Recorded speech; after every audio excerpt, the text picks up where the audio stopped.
Retour aux racines. Le mystère du camp Wustuli.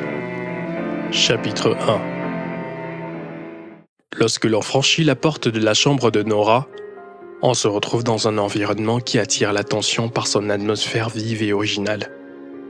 La jeune étudiante universitaire hors campus a transformé cette chambre en un refuge accueillant dans la ville qu'elle appelle désormais chez elle depuis quelques années.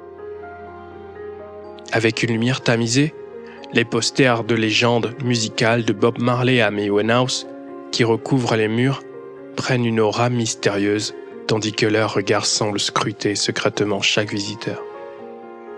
Le motif floral des vêtements qui sortent des tiroirs semi-ouverts de l'armoire donne à l'environnement une atmosphère rêveuse et mystérieuse.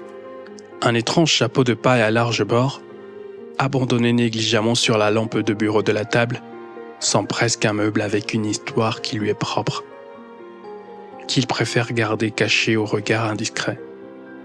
À côté du lit, un simple cadre en bois abrite une photo de jeune garçon immortalisé dans un moment de joie et de partage dans la nature. Mais il y a quelque chose d'extraordinaire dans cette photo, un détail mystérieux que Nora ne cesse d'observer avec des yeux brillants d'espoir.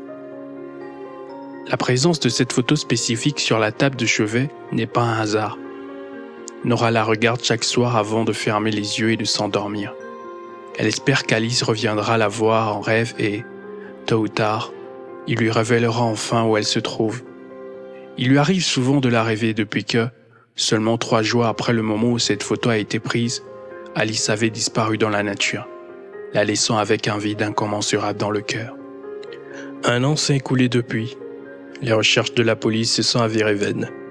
Et même des amis et des parents ont fini par se rendre, comme cela arrive souvent. La routine et la nécessité de poursuivre sa vie ont pris le dessus, mais pas pour Nora. Elle ne pourrait jamais oublier sa meilleure amie et continuer à penser à elle, à la chercher, à enquêter sur le lieu où se sont déroulés les événements qui ont précédé sa disparition. Le sombre et inquiétant camping Wustuli. Nora est convaincue que dans ce lieu se cache la clé pour découvrir ce qui est vraiment arrivé à Alice. Et rien ne pourra l'arrêter tant qu'elle n'aura pas de réponse. Merci d'avoir écouté cet épisode. Si vous l'avez aimé, aidez-nous à le partager avec vos amis. Et si vous souhaitez soutenir notre travail, vous pouvez vous abonner à Patreon en cliquant sur le lien dans la description. Votre contribution nous permettra de continuer à créer des contenus gratuits de qualité et de toucher un public toujours plus large.